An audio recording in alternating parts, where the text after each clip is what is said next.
So in early spring, I started having individuals from different places in the state, many of them didn't even know each other, started approaching me about the idea of running for governor. Quite frankly, I got to tell you, I kind of laughed. I mean, I really did. I'm thinking, Dan Fisher for governor, ha, ha, ha. That's such a funny joke. And then a very close friend who was one of the leaders in our church while I was in Poto. Any of you ever been to Poto, Oklahoma? Yeah, southeastern Oklahoma. I was pastor there for 8 years. And while I was there, of course, saw a lot of neat things happen. But one of the guys who was a leader in our church there and had become a very, very good friend, contacted me and said, Dan, man, I just really believe you got to run for governor. And of course, I told him, oh, that's really funny, Jim. Ha, ha, ha, ha, ha. And he says, no, I'm not kidding you. I think you really ought to run. And I said, well, I didn't know you to be a drinking man. Obviously, you've been into Grandpa's cough medicine this afternoon. And he said, no. So he finally comes to Oklahoma City, and he comes to see me, and we have a very long visit. And toward the end of the visit, he became very emotional. And this guy is the typical quintessential old cowboy. He's a tall, slender guy, lives on a ranch, brilliant guy, but just the old rough cowboy type. So he doesn't spend a lot of time crying, And here he is with tears in his eyes telling me, Dan, I really think this is something you need to consider. So anyway, to make a long story short, my wife and I said, okay, we'll think it and pray it through for a little while, maybe a couple of weeks. I didn't say that, but in my mind, I'm thinking that a couple of weeks, then we can just blow this thing off and go on about our lives. And that's not how it worked out. Now, I'm not here to tell you that I had some kind of burning bush experience like Moses did, and I heard this deep, resonant bass voice, run for governor. I mean, I didn't hear that kind of a thing. So I don't want you to think that I'm here telling you that I saw handwriting in the sky or anything like that. But as far as I can know what God's doing in my life, this is a track that we're supposed to be on. This is a journey that we're supposed to be a part of, and so here we are. So we've been actively campaigning now for about 7 weeks. We got a late start compared to some of the other candidates, but we have seen a lot of really neat things happen. And so we're excited about the possibilities. Now, let me just, in a nutshell, tell you what I'm about. We don't have enough time here, at least in this first section, for me to elaborate. And so maybe in some of the questions that come later, I can spend a little more time elaborating on where I stand on a lot of these issues and why. Some of you may have picked up the flyer that we made available tonight. Well, that flyer pretty much tells you what I'm emphasizing in this campaign. It can be very easily boiled down to 4 letters. It's the letters of the abbreviation ASAP. And just very, very briefly, let me tell you what those 4 are, in case you don't know what they represent for me. The first A stands for abolishing abortion. Now, when you think about our founding, you think about the founders and then later on the framers who wrote the documents that we revere. When you listen to those guys, they wanted a self-governing kind of culture. They wanted a self-governance for government. They didn't want a monarchy. They didn't want people. They didn't believe in divine right. And so if you know our history, you know that was one of the things that they were about. And they fought a war to secure the right for people to choose their government and that their government would function in line with the consent of the governed. I mean, I'm quoting right out of the Declaration of Independence.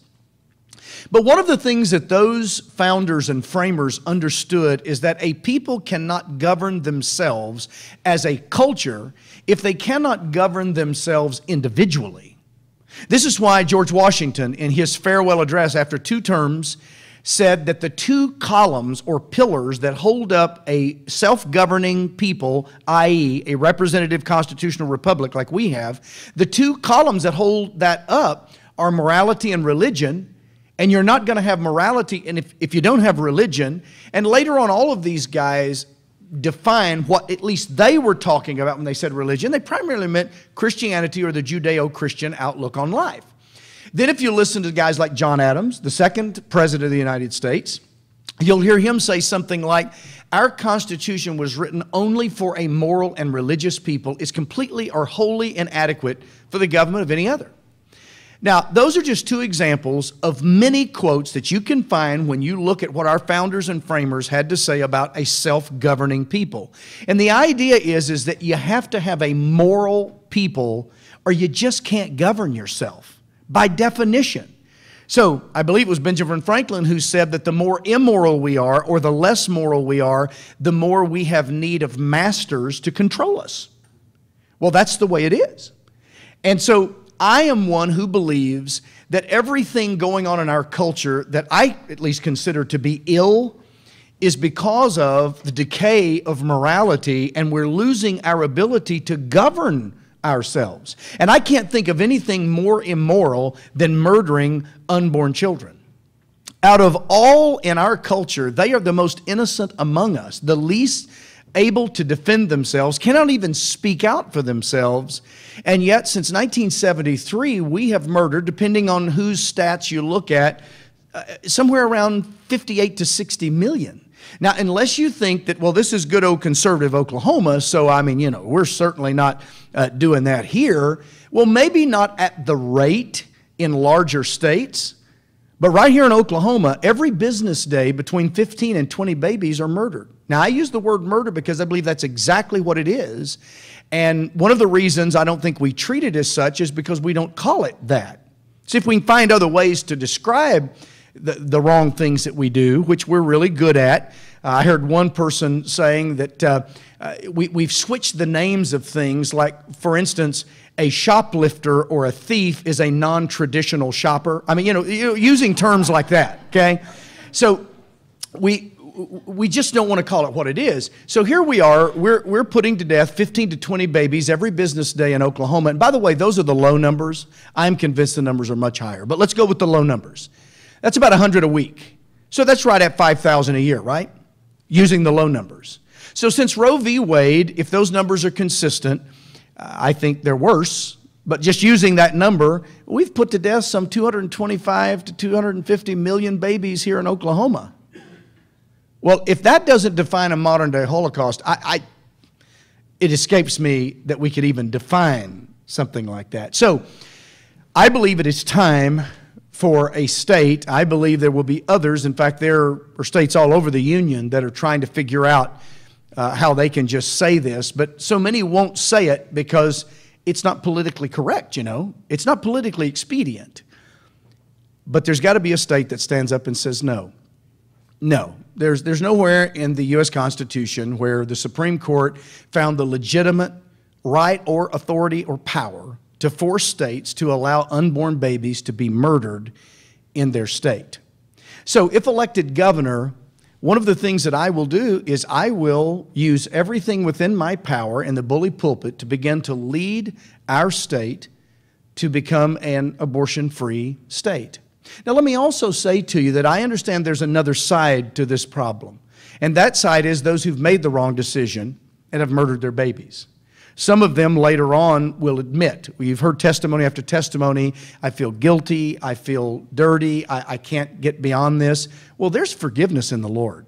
And so that's the other side of this message. Plus, what about the young ladies, and I also say young men who were involved in getting pregnant?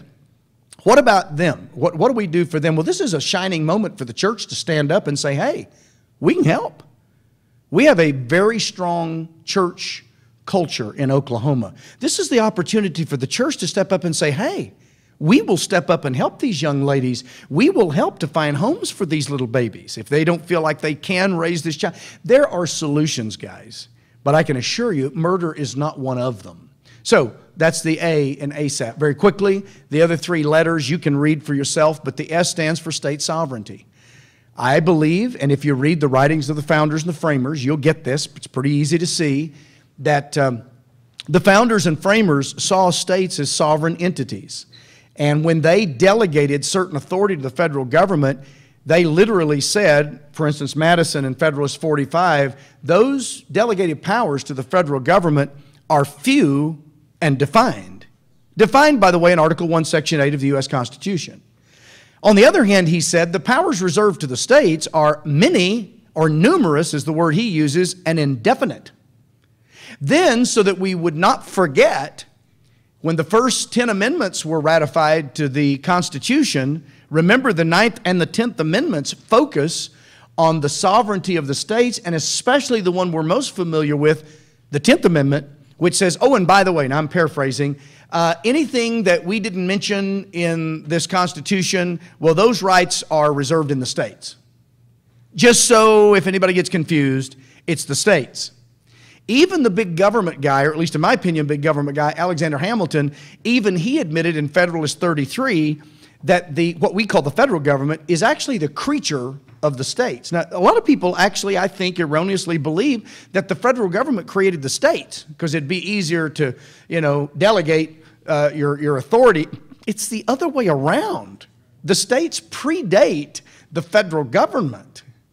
So as Alexander Hamilton says, when he talks about the central government, he says whose creature it is. Whose meaning the states. So I believe it's time, if you look at what the federal government has been doing, I believe that for many years, the federal government has gone way beyond their delegated powers, kind of like a river that has overflowed its banks. And it is time for some states to begin to stand up and say, whoa, wait. Now, we're not anarchists. We believe the rule of law, but we also believe that you need to keep the law. And you need to do what is your authority to do, and you need to stay out of what is not your authority to do. Those powers are reserved to the states. So I really believe that states need to do this. So what I will do if elected governor is I will begin to push to reassert the balance between the federal government and the state governments and to re-educate our population as to the fact that we're not subservient servants to the federal government. It's actually the other way around. But we've forgotten that. The third letter, second A in ASAP, stands for audit everything. Now, this is kind of a phrase that's being thrown around by a lot of folks these days. To be quite honest with you, I'm happy because I love to hear that discussion. Now, if elected governor, here's what I would move for, and quickly. The governor actually has the authority to do this. The governor, by the way, is not the king of Oklahoma, and I completely understand that, but he can lead out in a lot of ways. But what he can do is call for auditing. And so what I would call for is a forensic, not a performance, a forensic, which goes to the very core, a forensic audit of the entire government, everything. You can't fix something that's broken if you don't know where and why it's broken. Now, I think most of us believe that the government, even here in Oklahoma, is broken, but we've got to find out where and why. So you have to audit. To just go around and throw money at different things that we think might be a problem without knowing the systemic problems is a mistake, and it's a Band-Aid approach that we've seen already doesn't really in the long run work. Sometimes in throwing money at what we think are problems, we actually create additional problems. So going back to my analogy here about morality, see, I believe most of the other problems that our state is facing are symptoms of core problems. The decay of morality, the departure from the founding principles that we once held very dear, which brings me to the last letter of ASAP, the letter P. Stands for proper government. Guys, all of us want proper government. But how do you define proper government? Because maybe if I ask everyone in this room, we would define it a little differently. Well, here's what I think we must do. I think we have to go back to a birth certificate. See, my birth certificate defines who I am. And when I need to officially prove who I am, well, I pull out that birth certificate. In fact, sometimes it's required of me, right? Just like of you. Well, what is our birth certificate? What's the Declaration of Independence? In the Declaration of Independence, Thomas Jefferson and the other four on his committee of 5 defined government for us and defined government's purpose. First of all, they tell us that we are endowed by our Creator with certain unalienable rights, of which are life, liberty. Now, they use the phrase pursuit of happiness, but if you do any research, you know what they were talking about is private property. That's what they were talking about, your ability, your right to own property. And they then tell us that governments are created by people, by the citizens, and these governments derive their power from the consent of the governed. It's not some type of divine right here. Government is not intrinsically good or bad, but it's also not intrinsically powerful. It's only what the people make it, according to our Declaration. Then Jefferson goes on to say, so then the job of government is to protect those unalienable rights that we think are so important. He then goes on to say that when any government strays from that responsibility, when it begins to pervert that responsibility, it actually invalidates itself. And therefore, Jefferson gives a remedy. In fact, he says that citizens not only have the right, he later says they have the duty to correct that government since it derives its power from the people to begin with. Now, what are his three remedies? He says, well, number one, they can alter that government. That means go in and repair it, fix it where it's broken, right? He says the second remedy is to abolish. Now, by the way, that didn't mean that Jefferson was an anarchist and said, we don't want government. No, what he's saying is you take out a fresh sheet of paper, like they were doing, and you start over. Maybe things are so broken that you have to go back to the drawing board and look at this thing again. His third remedy is to throw it off. Now, that's actually what they ended up doing shortly after they declared their independence, because Great Britain, at least to them, meaning them, the colonists, had become a tyranny, and they threw it off. Now, those are right there in our birth certificate. So then what is the proper role of government? The proper role of government is to protect our rights. It is not to take care of us from cradle to the grave, and it is not to provide everything that we could ever think of. So that's who I am. That's why I'm running. If elected governor, those are the things that I'm going to promote. So I see that my time for this section is up. So let's do a timeout and let's move to the next section. Plenty more to come. Okay. All right, first question. All right. This is about the budget. In light of repeated state revenue shortfalls, what changes will you pursue to develop responsible fiscal policy? First of all, let's talk about why we're in the economic mess that we're in. I think that's very important. Context often is the determining factor as to how we discuss something. First of all, I believe that even our state government has grown beyond its proper role, okay? So that's one of the reasons we're in the mess we're in. And that's kind of a slow, incremental thing, that it's kind of like the illustration of the frog in the water, and you just keep turning up the temperature, and finally it's so gradual that the frog doesn't realize that he's in real trouble all of a sudden. Whereas if you threw him in the boiling water to begin with, he'll hop out.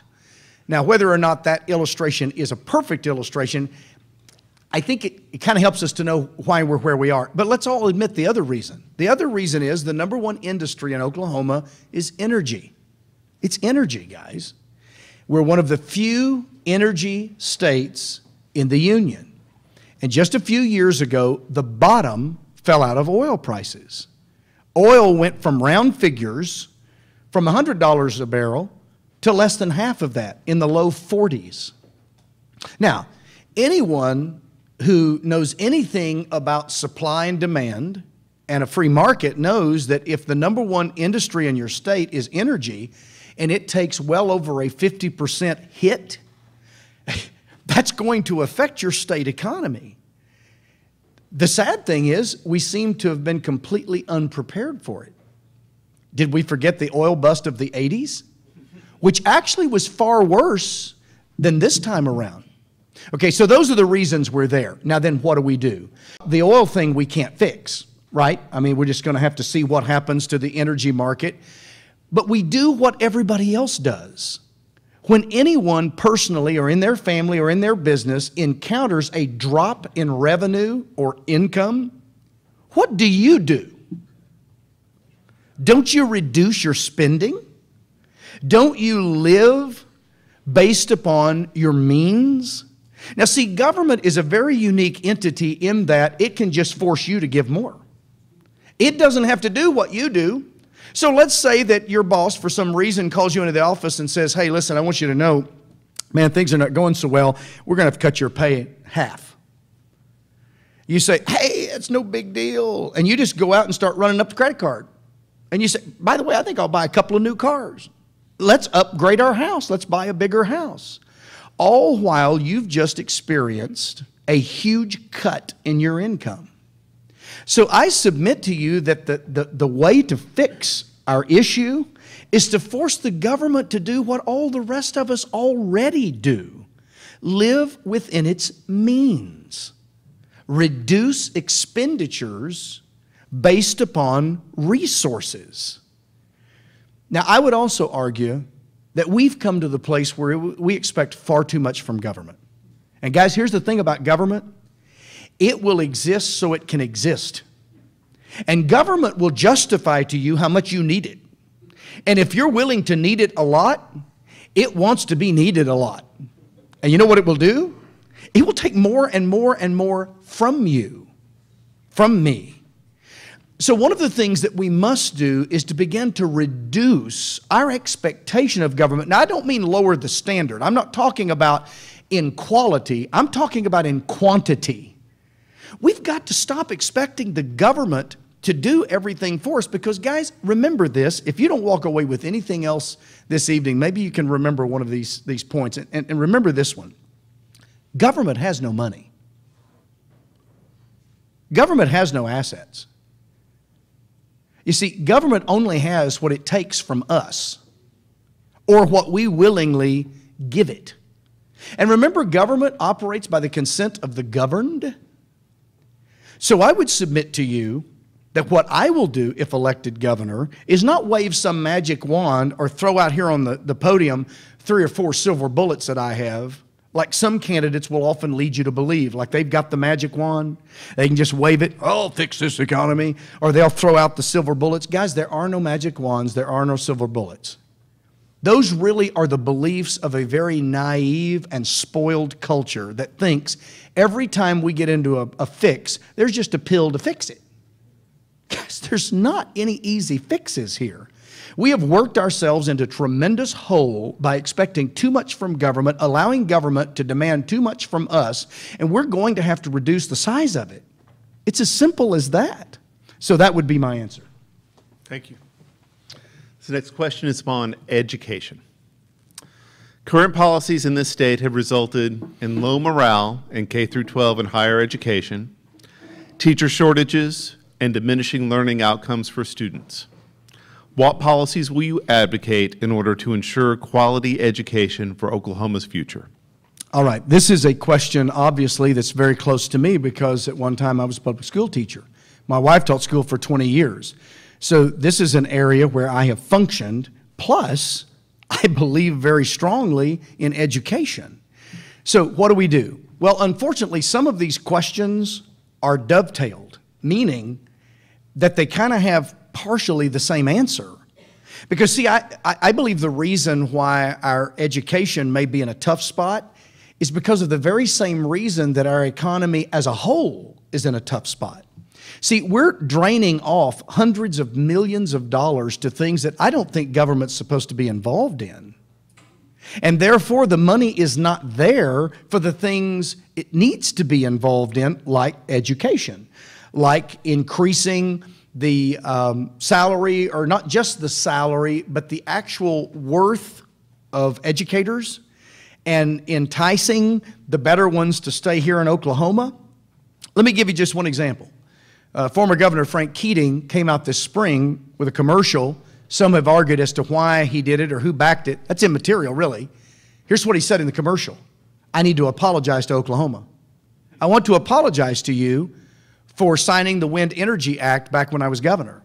Not because he didn't believe in wind energy, but you see, this is one of the prime examples of government getting into stuff it's really not its role to experiment in. He said that when I signed that act, it was only supposed to cost the state about $2 million a year. Guys, you know what that's been costing us a year now for years? Well over $100 million a year. Now, we keep talking about a teacher's raise, and often the numbers thrown around, well, if we could come up with $100 million, we could give the teachers a decent raise. Well, if government wasn't experimenting in an area where it shouldn't have been for years, by Frank Keating's own admission, I would argue with you we'd already given the teachers a raise. I do want to say one last thing before we go to the next question. I served on the leadership team of 2 speakers while I was in the House. And so I was privy to things that it wasn't private. in secret. It's just I was aware of things that others may not have known about. And one of the things that we were talking about in one of the years that I was there in session is that we had almost a $1 billion hole in the budget. And one of the issues was we needed to come up with a teacher's raise, which I wasn't against. I had a group of teachers come from Yukon to come to my office to visit with me. They're very kind. We had a great discussion, and they may not have completely agreed with me, but see, that's the beauty of dialogue. We don't have to shout and yell at each other and call each other names. We may not agree on anything, but we can still be friendly and civil about it, right?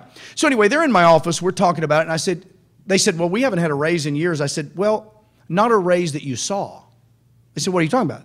I said, well, just this year alone, the health care costs for educators in Oklahoma is going to increase somewhere between $40 and $60 million. That's not the health care, that's the health care increase. I said, if we didn't cover that, would you know that? That's having to come out of your check. They said, oh my gosh, yes.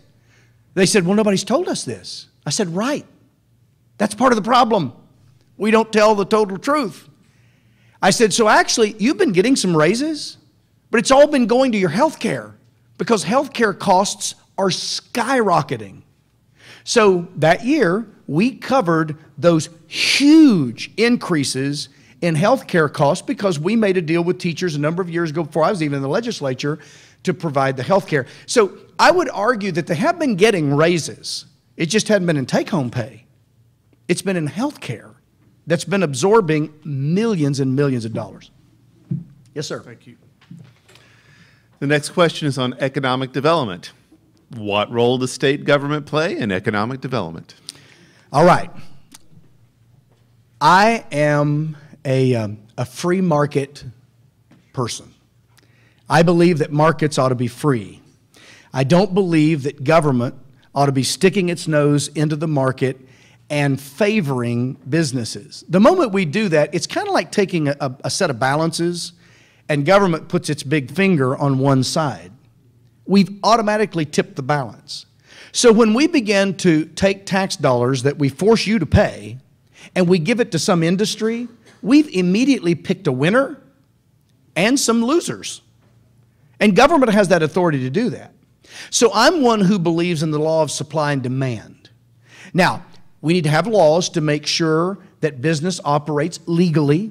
We need to make sure that the ground is level, that nobody gets these great advantages. But guys, they're getting advantages. It's coming from you through your government. We are favoring businesses. Let me give you one example. A huge sporting goods store comes into a community. And to get that sporting goods store, the community says, we're going to give you all kinds of tax incentives and tax breaks. Woo, we're going to help you out because we want you in our community. Okay, it's a great store. But here's what happens. Citizens are absorbing all these tax breaks. Remember, government doesn't have any money. It comes from you. Okay, so then let's use my friend Mark Thomas back there. Mark Thomas, let's say he owns a sporting goods store, but it's a mom and pop store. Carries really good stuff, but it's not a huge store. It's not a national chain. Well, now that we've enticed this huge store to come in that's a big national chain, doing quite well, it really didn't need any help, we're going to force him to pay taxes, extra taxes, because we've promised them a bunch of tax breaks, and his taxes that he's going to pay extra are going to go to them. Well, they happen to be his competition. So he's actually paying his competition to put him out of business. And that's exactly what happens. So here's what I believe that the governor and the state government can do. Number one, we can enforce the law and make sure that the laws are fair, that government is fair, that we have a free market. But the governor and those in government, those who are a part of his administration, can be the greatest evangelists for this state that there could be. We can go out and encourage corporations and businesses, come to Oklahoma. We have great people. We have a great culture here. We're a pretty moral place. We have a hardworking workforce. Come to Oklahoma, especially if we lower the burdens like regulatory and corporate taxes that will disencourage those people from coming. Come on, come to Oklahoma. Here's what I don't believe we should do. Take your money and pay them to come to Oklahoma. See, there's where I believe government becomes improper, because now all of a sudden we're subsidizing what was a free market. Is it a free market anymore? No, now it's a loaded market. It's very unfair, very unequal, because we're favoring certain ones because we really want them here. So, I believe that I could be a great ambassador for our state, but I would do it properly. Now, do not forget, you've got the little question cards there. Put your hopes, dreams, and feelings on them, and we'll pass those along. And hold them up when you're ready. All right, this next one is on crime and mental health. Diminished funding for law enforcement, corrections, and human services has had a devastating impact on many Oklahoma communities. Describe the policy measures you would support to help alleviate these problems. Okay.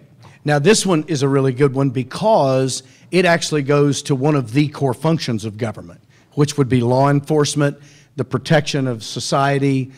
And I believe that this is an area where our government should actually not be cutting and reducing down to the bone. Now, here's what we have to, though, understand. We are in a situation right now. It's cyclical. Things will change. By the way, let me also say, don't buy everything you hear in the media about how bad it is in Oklahoma. Is it bad for you?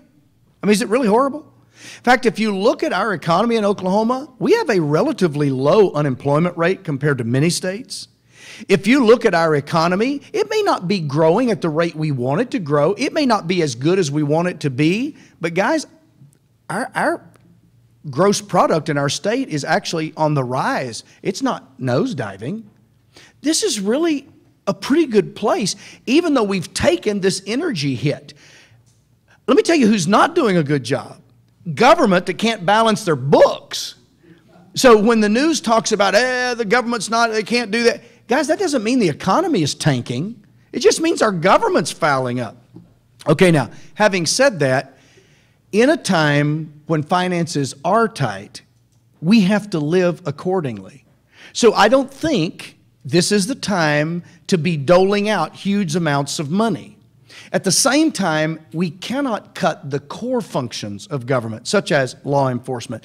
Now, here's what I do believe. I believe that it's far more wise and productive to help those who have, for instance, mental health issues, dependency issues, rather than letting it go so far that they end up in jail, where then it costs many multiplied times more to house them. And here's the problem. Once they get into our prison system, they learn from the pros, and rather than helping them, things get worse generally for them, and the return rate for those who are convicted out of prison, going back into prison, is astronomical.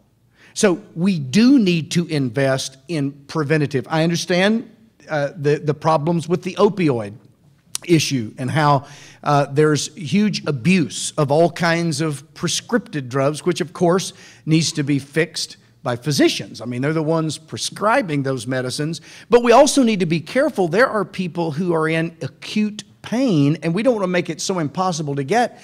For instance, my mother. My mother has all kinds of issues. She's 78, and she's getting to where she almost can't get even the legitimate pain medication that she needs because of our overreaction.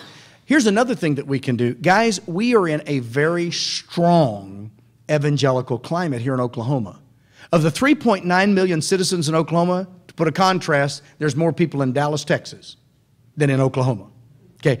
In 3.9 million citizens, there's 1.3 million evangelicals. Now, that doesn't include any of the other faith groups, so I'm not trying to favor, I'm just using this as an example. 1.3 million evangelicals? Have you guys noticed a rarity of churches around? Come on, they're everywhere, right? So one of the things that we could do is utilize not only the care, but the expertise in that community. Now, I know we already have some government faith-based cooperation. If elected governor, you know what I want to do? Accelerate that. Let's pull in people who can actually reach out and minister to folks. Now, as a pastor, I've seen this work for years. It's just that we don't do it to the level to which we could. Let the faith community help. This is an area where we are very, very good at reaching out and helping people. There are all kinds of recovery ministries. Why not utilize those? Let me give you an example. Years ago, my wife and I had been married very long. We'd been every now and then speaking in a church and got to know a few of the people. And one night, very late, this young lady calls us, and we remembered her. And she was very distraught. She thought she had OD'd on heroin, and she thought she was going to die. And she couldn't call her boyfriend because they had had it out, and she didn't know where to go. So she called us because I'd spoken in her church a number of times. You know what we did? We went and got her. And she stayed in our house for a number of days. And we began to try to help her, try to reach out to her, connect her to other people who could help her. You know what I hear about her today? Not only is she a believer, but she has gotten her life together. She's no longer a drug addict. And she's one of the successes, not one of the failures. Now, am I claiming credit? No, we were just a little bitty piece of that. But guys, there is a way to fix this. And there are a lot of us who can step up and help. We can't always expect government to fix everything. Guys, most of the time, in my experience, government is the problem, not the fix. So let's learn to let government do what it does best, and let's cooperate with others and make it work. Don't forget the question cards. Last question. This is about the relationship between state and federal government. What do you believe is the proper relationship between state and federal government? If elected, what kinds of partnerships with the federal government will you seek or avoid in order to promote the well-being of Oklahoma citizens? All right, well, probably where I used up too much of my time in the first 20 minutes was on the state sovereignty issue. So I've already spent a lot of time on that. So obviously, you know that I believe that states ought to reassert their sovereignty. We ought to be doing things that falls within the rights and authority of the state, and actually ask the federal government to get out of stuff that it's not supposed to be involved in. By the way, if you look at Article 1, Section 8 of the U.S. Constitution, most of the responsibilities delegated to the federal government are foreign entanglements, not the stuff that touches our lives immediately. In fact, Madison, you ought to, if you haven't lately, you ought to read Federalist 45. It's pretty good reading. Madison in there says that what really is reserved to the states are all of those things that touch the lives of their citizens. Well, there's a novel thought for you. The government closest to you is actually the one that has most to do with you. That makes a whole lot of sense. Guys, it's much easier for you to go see your state representative or your state senator than your congressman or your U.S. senator. Now, I'm not dissing any of those guys because most of them I know. But it's hard to get past all the M16s and X-ray machines and all the almost rolled wire and all that kind of stuff. It's very, very difficult. The further government is from us, the less effective it is. So I'm a firm believer in the government closest to us and empowering that government. So then, one of the things that I would do as governor is begin to push back on the things the government has no right in coming into our state and either telling us how to do or forcing us to do against our will. Now, where we can partner with the federal government in areas where they actually have delegated authority, I think it's fantastic. And we should. We ought to recognize the authority that they do have, but in the areas where they actually have the authority. But always remember, every time we take a handout from the federal government, remember, it doesn't have any money either. That comes from us too. Every time we take a handout from the federal government, they hand it to us. But guess what's always attached to that? Strings. Lots and lots of strings. So much so that we have practically abdicated control of most things in our state to the federal government through the mandates and requirements that come along with these grants and gifts. So I want us to be very, very careful about entangling ourselves more than we already are and actually begin to reduce that. Now, I don't mean that we need to be anti-Washington, D.C. I don't mean that we don't need to recognize where they're supposed to function, but we need to get them out of those areas where they're not supposed to be. Guys, I believe one of the reasons education is struggling so much is because all the federal involvement. They are telling us how to educate our Oklahoma students. Why should they be doing that? Shouldn't that be our job? Of course it should. Shouldn't that be your local school board in your district? Of course it should. So all of these strings are in fact, I was visiting with one gentleman who's very involved in his state, and he said that there's already been a number of official studies done out of his state that show that if they actually started refusing the federal dollars that they're accepting for education, which is about 10% of their entire education budget, he said, we've already shown we'd actually be money ahead if we rejected the federal funding for education, because all of the mandates that are required to satisfy that 10% actually have us spending over 20%. So we would actually be money ahead. He's going to send me his study. He said we'd actually be money ahead in my state if we would simply say no thank you to the federal funds and actually educate our children in our state the way we see fit and the way we see best. So I hope that's an answer to that question. That would be my position, and that would be how I would lead as governor. Thank you. Okay. We have the questions from the audience. This is what I'm going to do. I'm going to do something a little bit different than what I normally do. Usually I'll bounce them back to different questions and kind of rotate them. Sure. I'm going to do the first two on the same question, which is abortion. We have a few of them, but the first one's going to be, I guess, on scope, and then the second question is going to be on tactics, and then I'm going to move to other subjects. Sure. Okay. But I decided to do that one first since that's how you opened. Great. With yours.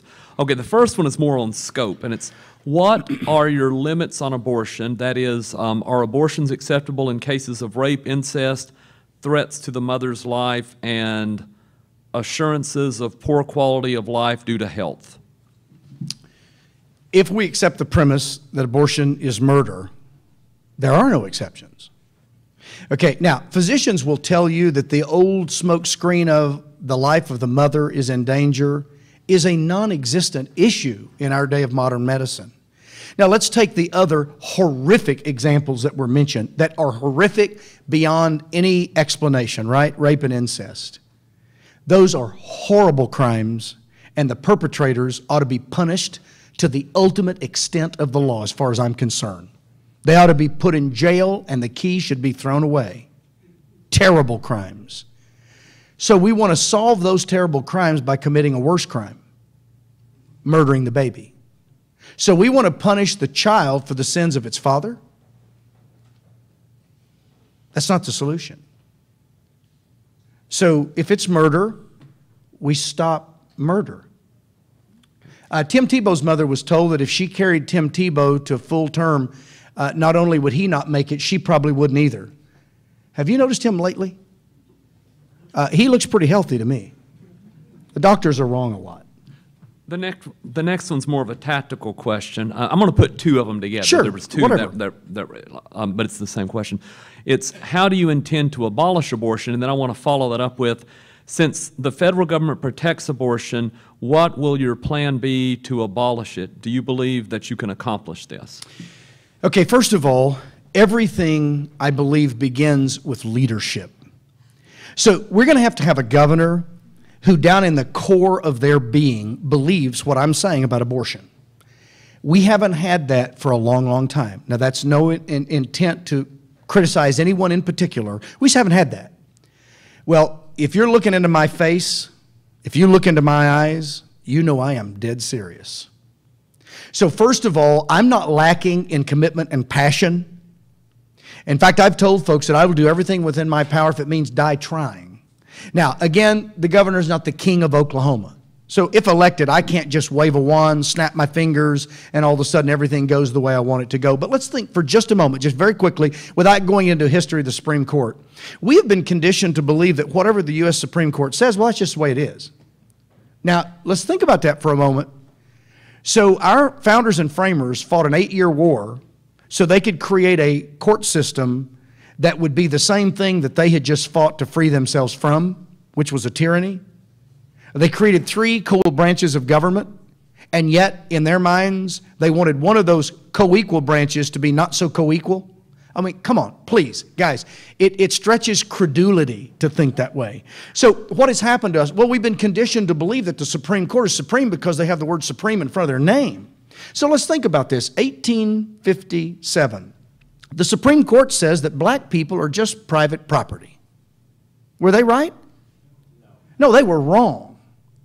So were the citizens of America really morally bound to accept a wrong opinion?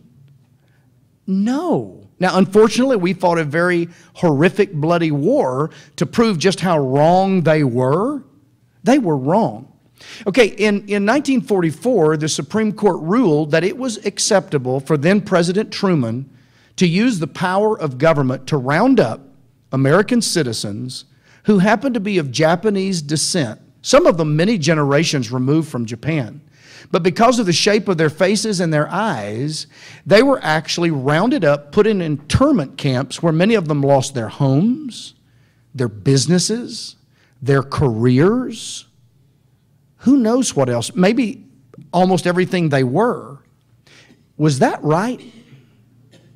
No, that was wrong. If you look into the history of our republic, you will find that there are times when the states have stood up and said, oh, wrong. Wisconsin, 1854 says, we're not going to listen to the fugitive slave law at all. You come here, you're free. They actually defied the federal government over it. In 1832, South Carolina did the same thing over the Tariff of Abomination. They said, no, you don't have the right to destroy our economy because of your big government idea. Andrew Jackson, the then president, threatened to invade South Carolina. You know what they did? They raised money for a militia. They were preparing to fight the new, quote, federal government in 1832. Guess who won that fight? I mean, there never was a fight. Guess who won that debate? South Carolina. Today, Colorado is defying federal law to smoke pot. Now, I may not necessarily agree with them, but you know, that's Colorado. The citizens of Colorado should determine their destiny, not me. So you know what I figure? I figure if Colorado can defy federal law to smoke pot, we ought to be able to defy an incorrect opinion by the Supreme Court to save the lives of unborn babies. I believe that's a pretty good trade-off. So that's what I would lead us to do. There'd be many steps that would have, you're not going to just do it like that. There'd be many steps that have to be taken, but you got to have a governor that believes that, and trust me, I believe that. Next one is, what are your thoughts on national reciprocity? I don't know. That was concealed carry. Is that what you? Well, being a state sovereignty guy, I believe every state has the right to determine what their state does. Now, I love it when states agree and determine to offer reciprocity. But you see, I would be very inconsistent if I said, well, Massachusetts can't tell us what to do with abortion laws, but I believe we ought to be able to tell them what to do with gun laws. You have a constitutional Second Amendment, but there's also a 10th Amendment. And I believe that that is a very fine line that the states ultimately determine for their citizens. Now, I'm a big Second Amendment guy, and I believe that we have an unalienable right. In fact, I don't even believe you ought to have a permit. If you're a law-abiding citizen, I believe in constitutional carry. So don't misunderstand what I'm saying, but I simply do not believe that the federal government has the right to force individual states to operate against the will of the governed in that state. So that would be my position.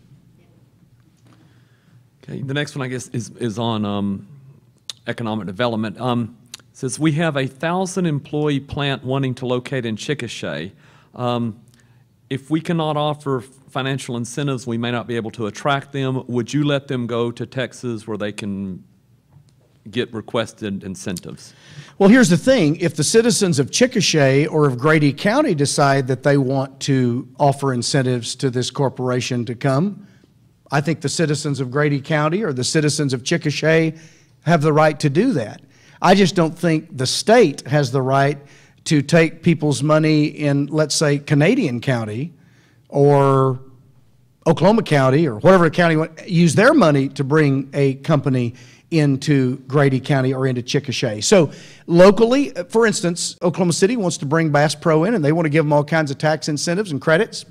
If the citizens of Oklahoma City decide that's what they want to do, okay. I might not agree with that. But here's the thing. Doing wrong just to try to do a right is not right. See, I'm not a pragmatist. I don't believe that the end justifies the means. I believe that we have to work from foundational, fundamental principles, what I call core functions of government. It's not the only one who calls it that. And here's the thing. Are there going to be some difficulties like the reciprocity issue? Of course there are. Of course there are. Are there going to be problems? Yes. They might go to Texas. But in the long term, I have to believe that if we operate by solid core fundamental principles, in the long run, it balances and works. See, our problem is, or at least I believe our problem is, we constantly short-circuit that. We see something, we say, hey, this would be good for our community. This would be good for our state. Well, then let's violate our core principles because we think this would be good for the state. Let me give you one example. When I was in the legislature, I'm a freshman, and there is a very good guy. I really like him, running a bill that wanted us as a state to give special incentives to a helicopter factory. Now, I don't know if they built the whole helicopter or they just built helicopter parts. I don't remember, but it was a helicopter manufacturing company of some sort. And he made the appeal to the House and said, this would be great for my district and for our county. Well, I'm sure it would have.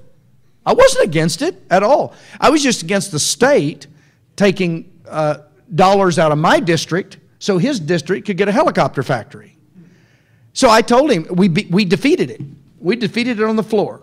So he came back to us, he said, guys, you got to help me. Man, this would be great for our district. And we said, of course it would. And we're not discouraging it. But let your district put up the money. Let your community or your county, if you guys want to do that, I believe in local government, then you guys, but I don't think I should be giving my constituents hard-earned tax dollars to put a helicopter factory in your district. Now, of course, he was able to do what always happens in the legislature. In a couple hours, he had the votes then to pass it, and it passed. But you see, for me, it would be very inconsistent to believe that we shouldn't meddle in the economy at that level, but then because it would have immediate positive effects, to violate that, because I think that's what's gotten us where we are. Would that one thing do it? No, I'm not suggesting that that one decision would wreck the state economy, but you take 50 years of doing that, maybe it gets us where we are now. I was very instrumental in helping to get the private prison reopened over in Hinton, but only if it was private and we weren't throwing tons and tons of tax dollars into it. Did it help that community? Of course it did. But there's a limit to what I believe government should do. If we can encourage it and kind of pave the way for it and do what we can do properly, then I think we should do it. But there are certain boundaries to which I don't believe we should cross, because once we do, it's like there's no going back. What do we do the next time? Same thing. What do we do the next time when the end seems to justify changing the means? We just keep morphing, and before you know it, we don't have any core principles. Everything is fluid. There are no absolutes. Right. What plans do you have to improve welfare programs and provide help to those who need it?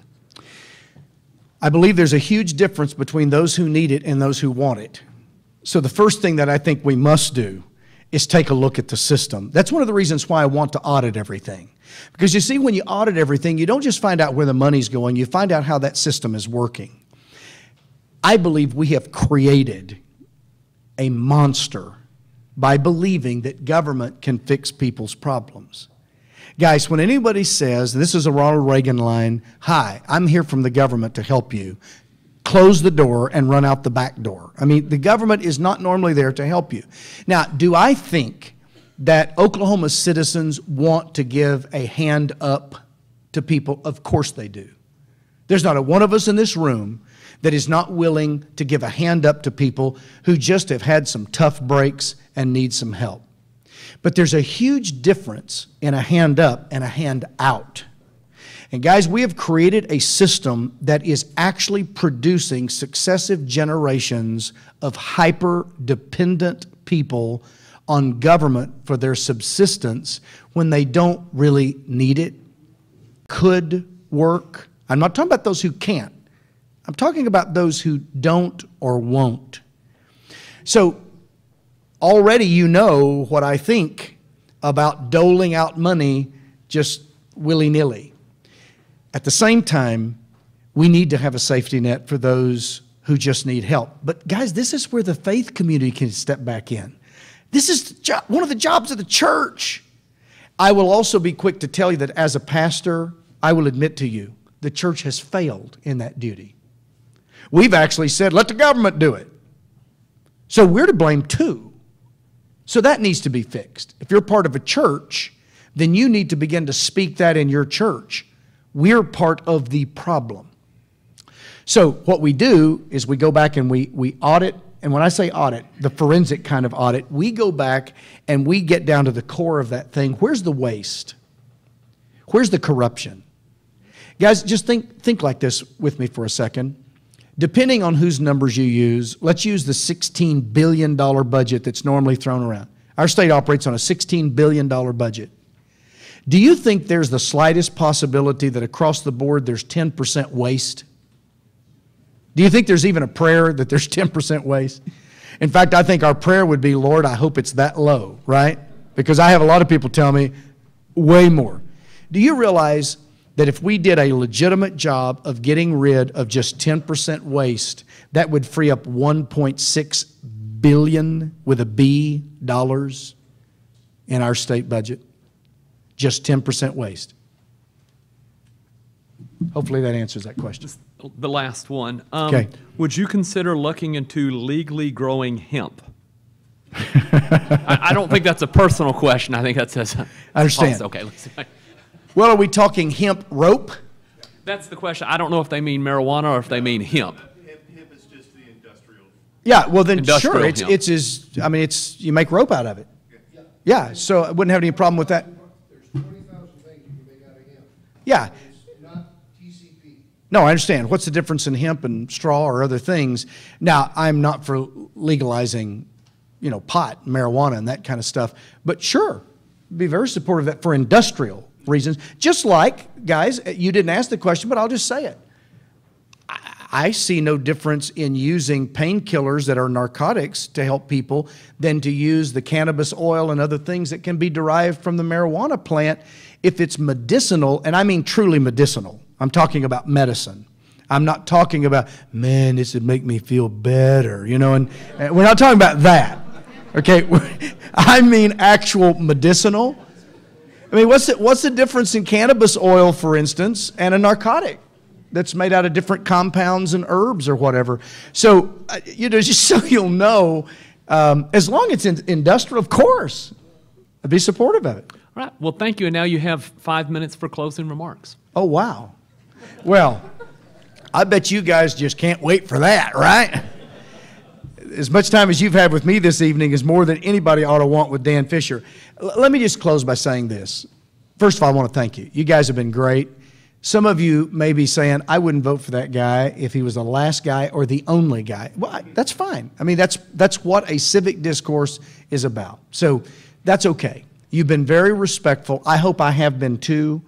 But I think you guys are wanting government and a governor that'll shoot straight with you, that doesn't dodge and doesn't kind of tell you what they might think, but just tell you what they think. Then if you don't agree, then well, I'm not going to vote for that guy.